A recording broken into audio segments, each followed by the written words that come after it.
I'm interested to know, Bill, what's your take on dating apps?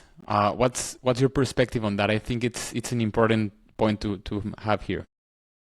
So dating apps are both, most things have costs and benefits, right? And dating apps are no exception.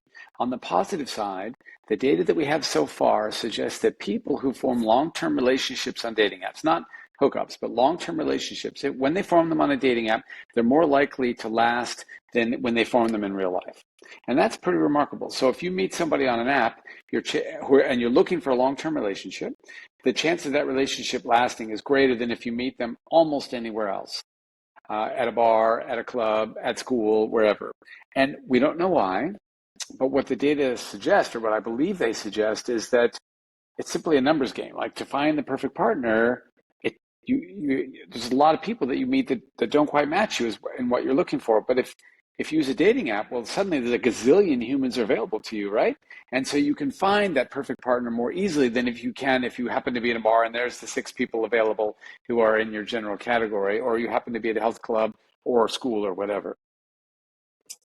On the positive side, for people who are trying to form long-term relationships, dating apps seem to be a real plus.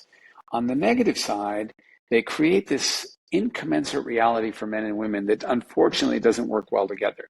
Now, some of the differences between what men and women do and what work out perfectly. So just to take an example, on average, men are interested in slightly younger women and women are interested in slightly older men. So perfect. There's this age gap in most relationships in most countries on earth, and that makes everybody happy. But social media doesn't work that way. And the reason it doesn't work that way is that men live in a world of great inequality on these dating apps, whereby about 20% of the men get about 80% of the interest. And so if you're one of these really desirable males, all the women are swiping right on you. And but you're in the small group. And then if you're in the other 80%, hardly anybody is at all, if at all.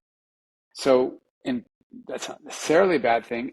Well, it is for the 80%, obviously. But then what makes it even worse is that if you're women, well, they live in Denmark. So men are the equivalent of living in Peru or South Africa. Very unequal society where a few have everything and most have nothing.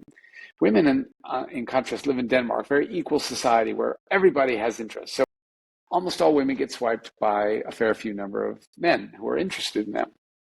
So 80% of the women get this interest. The problem lies, the incommensurateness is that despite the fact that women are getting a lot of interest, they're not interested in most of the guys who are interested in them. They're interested in this small slice of 20%. Now think about the reality of male psychology. If you're in the 20% and everybody's swiping right, what are your chances of forming a long-term relationship? Why should you? She doesn't quite love the same sports you love. Forget her. I'll move on to the next one because somebody out there is going to be the perfect match for me. And even if I may even just move on just because I like variety. Maybe you are the perfect match, but somebody else would be a perfect match and be brand new rather than the same. And so the males who are getting all this interest tend not to form long-term relationships. They tend not to be ideal partners. They tend to be dating multiple people at once. And so the women who are swiping them are failing to find the long-term relationship they're seeking. And they're unfortunately not swiping the large number of males who would be very interested in forming long-term relationships, but just aren't of interest to them. So it's at this point, we're kind of stuck in this incommensurateness. Now, I suspect that disappears over time.